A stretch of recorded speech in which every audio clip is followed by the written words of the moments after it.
మాచర్లలో TDP దాష్టికానికి రుజువుగా నిలిచే వీడియోలు ఒక్కొక్కటిగా వెలుగులోకి వస్తున్నాయి. పోలింగ్ రోజున మాచర్లలో జనంపై దాడి చేసి రిగ్గింగ్కు పాల్పడింది టీడీపీ. కళ్ళెదుటే టీడీపీ నాయకులు, వర్గీయులు తీవ్రస్థాయిలో రెచ్చిపోతున్న ఎన్నికల అధికారులు ప్రేక్షక పాత్ర వహించారు. టీడీపీ నాయకులతో పోలీసులు కూడా కొమ్మక్కయ్యారన్న ఆరోపణలకు బలాన్నిస్తున్నాయి వీడియోల్లోని దృశ్యాలు.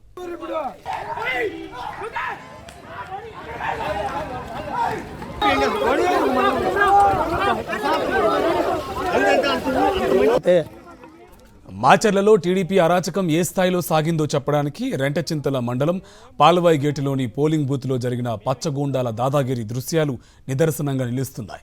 తుమ్రకోటలో ఇళ్లపై, మహిళలపై దాడి చేసి మరీ రిగ్గింగ్కు పాల్పడ్డారు టీడీపీ రౌడీలు.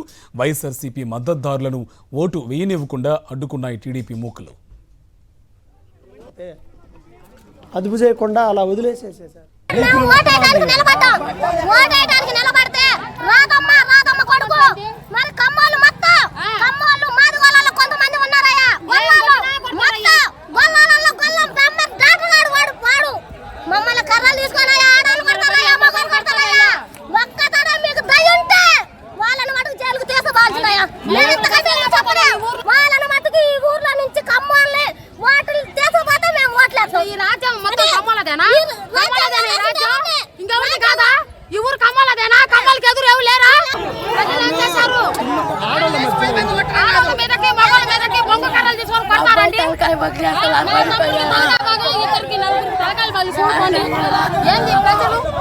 టీడీపీ నాయకులు మొత్తాన్ని కొట్టిర్రు, తలకాలు పగలు కొట్టిర్రు.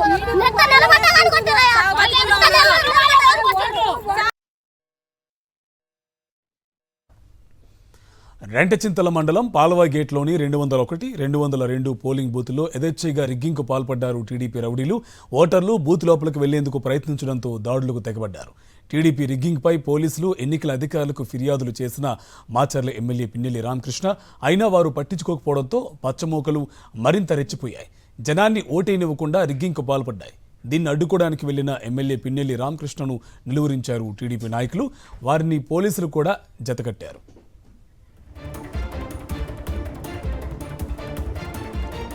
టీడీపీ రిగ్గింగ్ ఆపేందుకే ఈవీఎంను పగలగొట్టమని వైసీపీ కార్యకర్తలు అన్నారు. అయితే ఆ వాయిస్ను వక్రీకరించి వైఎస్ఆర్సీపీఏ దౌర్జన్యం చేసిందని చెప్పేందుకు పచ్చమూక ప్రయత్నాలు చేస్తుంది. మొత్తం వీడియో ఫుటేజ్ బయట పెడితే టీడీపీ రిగ్గింగ్, పచ్చమూక అరాచకం బయటపడుతుందని అంటున్నారు వైసీపీ కార్యకర్తలు. పోలింగ్ రోజున మాచర్ల నియోజకవర్గంలోని పలు గ్రామాల్లో కర్రలు, మారణాయుధాలతో హల్చల్ చేశారు టీడీపీ గూండాలు. పాల్వాయి గేటు, జట్టిపాలెం, తుమ్రకోట, ఉప్పిచర్ల, చింతపల్లిలో జనాలను భయపెట్టేలా దౌర్జన్య కాండకు దిగారు. టీడీపీ గూండాల విధ్వంసానికి సంబంధించిన వీడియోలు వెలుగులోకి వస్తూ ఉండడంతో వైఎస్ఆర్సీపీ నాయకులు తీవ్రస్థాయిలో గలమెత్తారు. ఎమ్మెల్యే పిన్నెల్లి రామకృష్ణారెడ్డి వీడియో ఒరిజినలా, నకిలీయా తేల్చాలని డిమాండ్ చేస్తున్నారు. ఆ వీడియోను ఈసీ, పోలీసులు విడుదల చేయకుండానే అది ఎలా బయటకు వచ్చిందనే దానిపై విచారణ జరపాలని కూడా డిమాండ్ చేస్తున్నారు.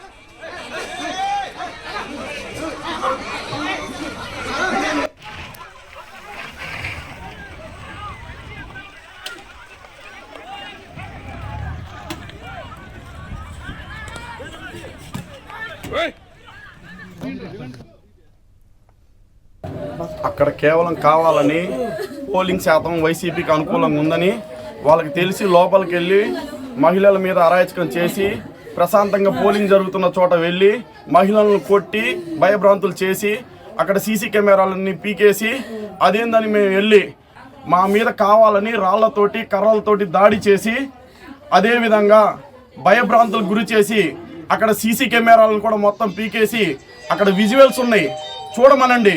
పోలీసులు వైఫల్యం చెందారు. జోలకంటి బ్రహ్మారెడ్డి ఇక్కడున్న టీడీపీ నాయకులకి తెగ ఫోన్లు చేశాడు. రిగ్గింగ్ చేయండి, వాళ్ళని వస్తే కొట్టండి, అవసరమైతే నేనున్నా మీకు అడ్డు అని. మేమంతా అవదు అని అనుకున్నాం. వీళ్ళు పోలింగ్ బూత్లోకి వెళ్ళి ఎప్పుడైతే మహిళల పట్ల, మా ఏజెంట్ల పట్ల ఎప్పుడైతే దాడికి దిగారో మేము అప్పుడే అక్కడికి చేరుకున్నాం. అంటే అప్పటికి మాకు తెలియదు వాళ్ళు దాడికి దిగారని. దాడి అయిపోయిన తర్వాత ఈవీఎంలు మొత్తం పలగొట్టి, సీసీ కెమెరాలు పలగొట్టిన తర్వాత బయటకు వచ్చిన తర్వాత మేము ఆ ప్రాంతంలో ఉన్నాం. మా మీద కనీసం ఒక 150 మంది రాడ్లు, కర్రలు రెడీగా పెట్టుకున్నారు. ఒక్కసారిగా 200 మంది 150 మంది మా మీద పడేసరికి మేము ఎటు పోలేని పరిస్థితి. అది మొత్తం గోడ చుట్టూ పారి కూడా 6 అడుగులు ఉంది, ఎటు పోలేం.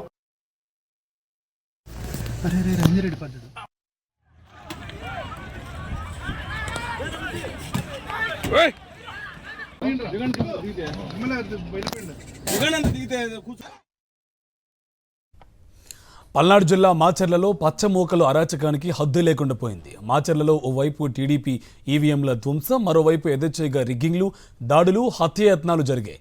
ఇంకోవైపు మాచర్ల వైఎస్ఆర్సీపీ అభ్యర్థి పిన్నెల్లి ఓటేయకుండా కుట్రలు చేశారు.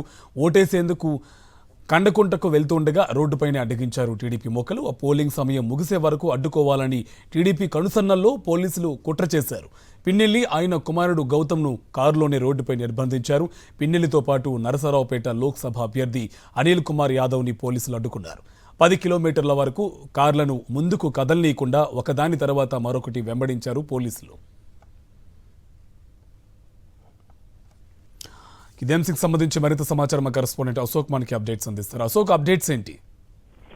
కార్తీక్, ఏదైతే ఈ నెల 13న జరిగినటువంటి ఆ బాల్బాయ్ గేట్ ఉదంతానికి సంబంధించి అక్కడ టీడీపీ మూకలు ఏ విధంగా రెచ్చిపోయాయి అనేది మనం విజువల్స్ లో చూస్తే అర్థమవుతుంది. ప్రధానంగా నిన్న ఏదైతే డీజీపీకి ఫిర్యాదు చేసినటువంటి టీడీపీ బృందంలో ఉన్నటువంటి నంబూరు శేషగిరిరావు ఒక గ్యాంగ్ లీడర్ లాగా దాదాగిరి చేశారు. ఉదయం 7 గంటల నుంచి కూడా పంచాయతీగా రిగ్గింగ్ చేస్తూ అక్కడ ఓటర్లను భయభ్రాంతులకు గురి చేసినటువంటి వ్యక్తుల్లో నంబూరు శేషగిరిరావు ఏవన్గా ఉన్నారు. అక్కడ అదే శేషగిరిరావు నిన్న టీడీపీకి సంబంధించినటువంటి డీజీపీకి ఫిర్యాదు చేసినటువంటి బృందంలో కూడా తనకేం తెలియదు, అమాయకులంటూ కూడా నటించినటువంటి పరిస్థితి కనిపిస్తుంది. నంబూరు శేషగిరిరావు ఏదైతే పిన్నెల్లి రామకృష్ణారెడ్డిని బంధించడంతో పాటు 6 సార్లు కూడా దాడికి ప్రయత్నించినటువంటి బృందంలో ఇతనే ప్రధాన సూత్రధారిగా అక్కడ మనం ప్రత్యక్షంగా చూసినటువంటి పరిస్థితి కనిపిస్తుంది. పిన్నెల్లి రామకృష్ణారెడ్డిని పోలింగ్ బూత్ లోకి వెళ్ళనీయకుండా అడ్డుకోవడంతో పాటు చివరగా ఏదైతే ఇష్యూ జరిగిందని చెప్పేసి టీడీపీ ఒక పాయింట్ ని లేవనెత్తుతున్నటువంటి సమయంలో పిన్నెల్లి రామకృష్ణారెడ్డిని పోలింగ్ బూత్ లో బంధించండి అంటూ కూడా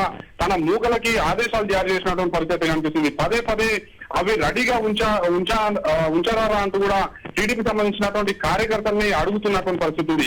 అవి అంటే ఇక్కడ మారణాయుధాలని చెప్పేసి మనం చెప్పుకోవచ్చు. ఎందుకంటే కర్రలు, రాడ్లు, కత్తులు, గొడ్డలతో పాటు విచక్షణ రహితంగా బండరాళ్లతో కూడా దాడి చేసినటువంటి పరిస్థితి ఉంది. అయితే నంబూరు శేషగిరిరావు పదే అడుగుతున్నటువంటి సమయంలోనే టీడీపీకి సంబంధించినటువంటి కార్యకర్తలు పశువుల పాకలో వాటిని సిద్ధంగా ఉంచామని చెప్పేసి కూడా చెప్తున్నటువంటి పరిస్థితి ఉంది. పిన్నెల్లి రామకృష్ణారెడ్డిని పోలింగ్ బూత్ లోనే ఒక రూమ్ లో బంధించండి, పెట్రోల్ తీసుకురాండ్రా అని చెప్పేసి కూడా నంబూరు శేషగిరిరావు పదే అక్కడ ఉన్నటువంటి టీడీపీ కార్యకర్తలను కూడా ఆదేశించినటువంటి పరిస్థితి కనిపిస్తుంది.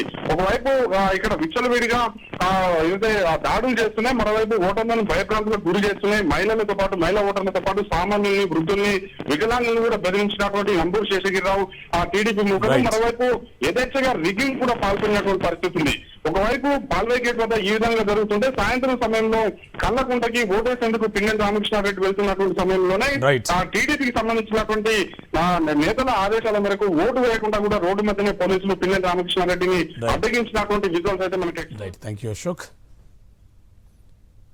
ఇదే సంబంధించి మరింత సమాచారం మా కరెస్పాండెంట్ సతీష్ మనకి లైవ్ లో అప్డేట్స్ అందిస్తారు. సతీష్, అప్డేట్స్ ఏంటి? ఒకవైపు టీడీపీ అరాచకాలన్నీ దృశ్యాలు బయటకు వస్తున్నాయి, ఇంకోవైపు పోలింగ్ తర్వాత జరిగిన ఘటనలకు సంబంధించినటువంటి వీడియోలు కూడా బయటకు వస్తున్నాయి. అప్డేట్స్ ఏంటి? కార్తీక్, తెలుగుదేశం పార్టీ ఎన్నికల పోలింగ్ నాడు చేసినటువంటి అరాచకాలు, ముఖ్యంగా మాచర్ల నియోజకవర్గంలో అటు పాల్వాయి గేటు, తుమ్మరగుంటలో చేసినటువంటి అరాచకాలు వీడియోలతో సహా ఇప్పుడు ఒక్కొక్కటి కూడా బట్టబయలు అవుతూ ఉన్నాయి. ఏ విధంగా భయభ్రాంతులకు గురి చేసేలాగా భీతావహ వాతావరణాన్ని సృష్టించింది తెలుగుదేశం పార్టీ పోలింగ్ నాడు అనే అంశం ఈ దృశ్యాలు చాలా స్పష్టం చేస్తున్నాయి. ఇప్పుడు వీటిని వైఎస్ఆర్ కాంగ్రెస్ పార్టీ ఎన్నికల కమిషన్ దృష్టికి కూడా మళ్ళీ తీసుకెళ్లబోతుంది, పోలీసుల దృష్టికి కూడా తీసుకెళ్లబోతుంది. ముఖ్యంగా ఏవైతే 2 చోట్ల పాల్వాయి గేట్లో ఏదైతే ఇప్పుడు ఈవీఎం ధ్వంసమైనటువంటి పోలింగ్ స్టేషన్ ఏదైతే ఉందో అదే పోలింగ్ స్టేషన్కి సంబంధించి రెంటచింతల మండలం పాల్వాయి గేట్లో 201, 202 పోలింగ్ బూత్లో టీడీపీ యథేచ్ఛగా రిగ్గింగ్ పాల్పడింది. అక్కడ తెలుగుదేశం పార్టీకి సంబంధించినటువంటి కార్యకర్తలు ఎవరైతే ఏజెంటు ఇప్పుడే మనం చూసాం శేషగిరిరావుకు సంబంధించినంత వరకు ఒక అరాచక శక్తిలాగా వ్యవహరించారు. వచ్చినటువంటి ఓటర్లని కర్రలతో దాడి చేసి తరిమి కొట్టేటువంటి ప్రయత్నం చేశారు.